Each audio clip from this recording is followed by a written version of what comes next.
family and friends. This is Rob, the Sapper Gardener, representing Essayons Family Garden. And I have to chuckle because sappers do what sappers do. So this is a second take on this one, because the first one I talked for about 5 minutes thinking I was recording and it was just a photo. So it happens. I'm sure it's happened to other YouTubers, other creators besides myself. But what we want to talk about today shortly, in a short video, we watched a video of one of our friends, Miss Tammy, over at Little Jordan Farm, and she was doing a canning recipe. And one of the ingredients, she was canning pickles, but one of the ingredients she put in there was celery. And she had made a comment that she was using store-bought instead of from her garden because she'd had trouble gardening. And she asked me for some tips on growing celery, and I really didn't have a lot to tell her, because we put the celery in the ground, we fertilize it with worm castings like we do most of our vegetables. But the only thing that I could think that helped us get this harvest, this crop of celery, is we're growing it in the keyhole garden bed this year. And these were one of the first beds we got. We would have gotten more of them. Oh, I'm sorry. We also got SK1 and Sapper Pup Maggie, if you can see her down there, basking in the sun. All right, so that's my one squirrel for the video, I hope. But only thing we've done with our celery this year, which we've done okay with celery, but we have never gotten a bumper crop like this before, is we planted in one of our keyhole garden beds that we bought. These keyhole garden beds are a little more expensive than anything else we've got out in the garden. I can't remember right offhand, but I know they were maybe $269, $299 each. And we got 2 of them when we first moved out and we're setting up the garden, and just obvious we couldn't afford to buy 20 or 30 of these and set up. This was a splurge, but everything we put on them grows great. We've got some okra over in our other one over there. So I'm gonna turn you guys around and do a mini review of these keyhole garden beds and try to talk about the principle behind them, in case you're interested in buying them or interested in making your own, because you don't have to buy the kit like we did. You can make a keyhole garden bed with anything, with stones, with wood, basically anything. It's just a shape and a couple of key things that make it efficient. So let me flip you guys around and show you the bed.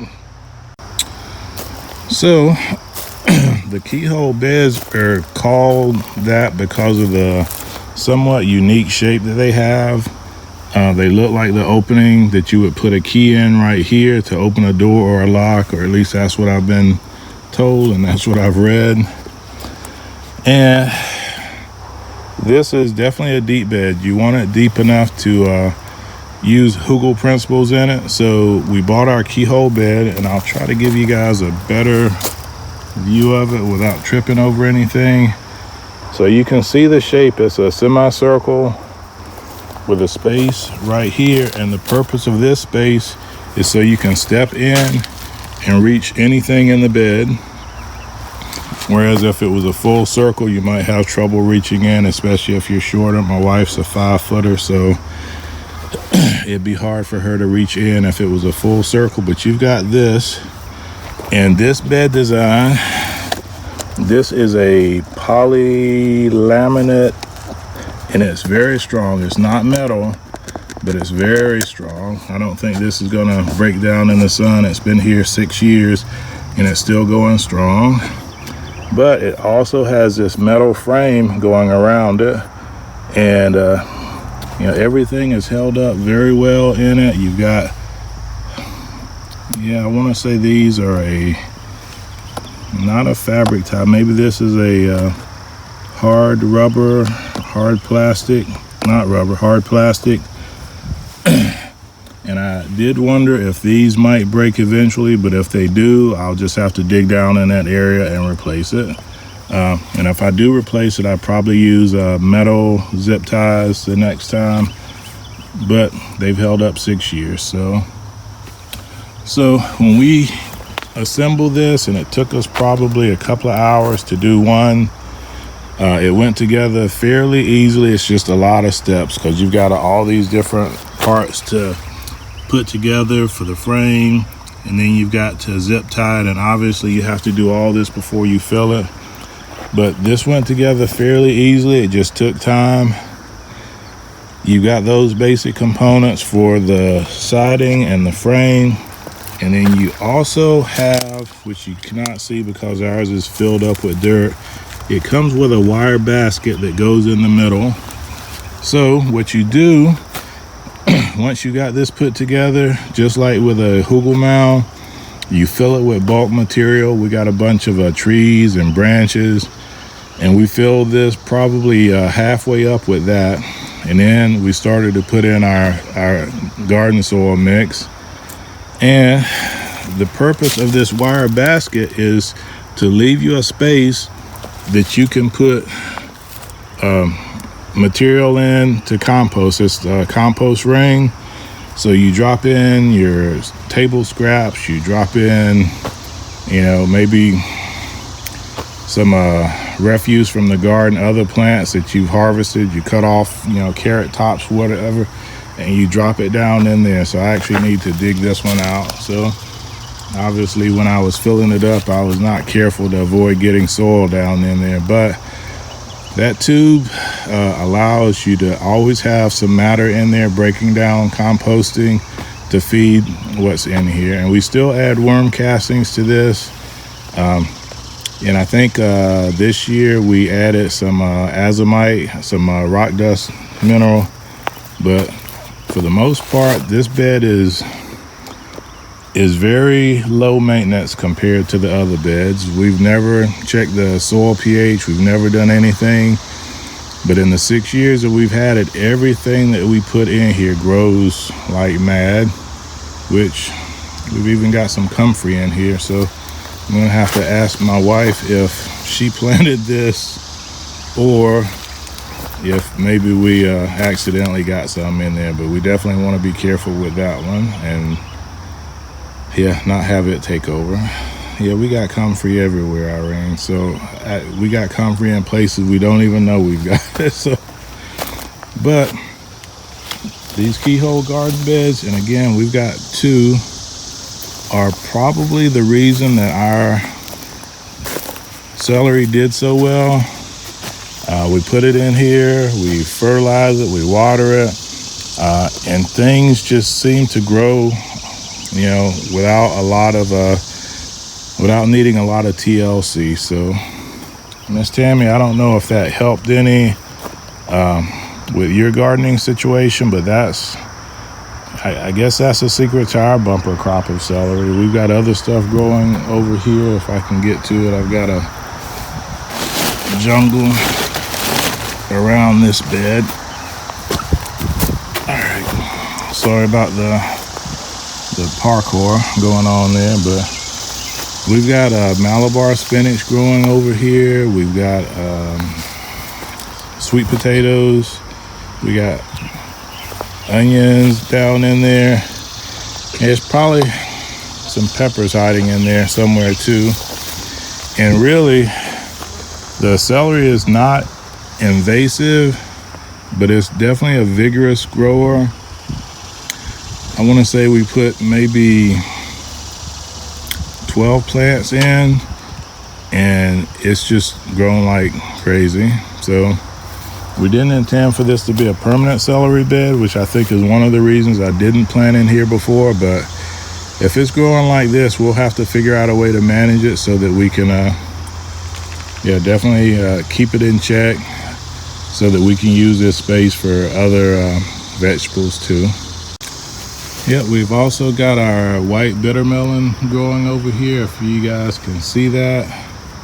I've got the sun in my eyes, so I cannot see very well, but compared to the rest of the garden beds, which are doing well, things are growing the way they're supposed to be growing. Wow, that horseradish is growing. I don't know why.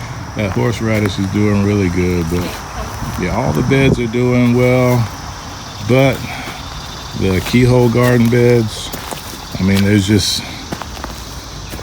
nothing like them. And we've got another keyhole garden bed that we made over by our chicken coop, and it's just made out of cinder blocks, but it's the same way. So let me pause the video and I'll show you guys that real quick. Hello, ladies.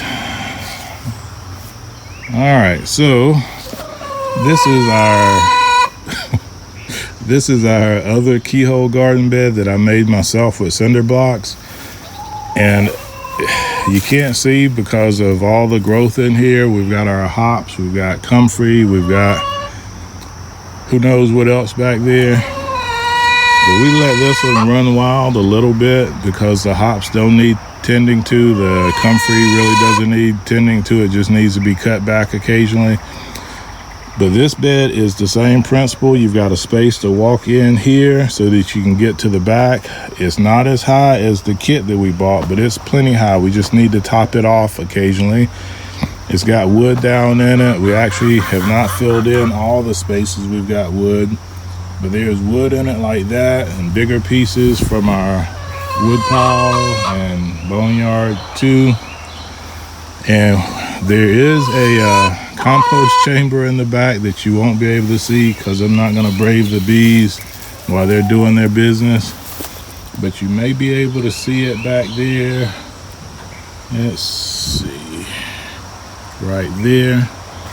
And when we clear it out, we can drop, plant waste, grass clippings, things like that down in there too. So you don't have to buy a kit.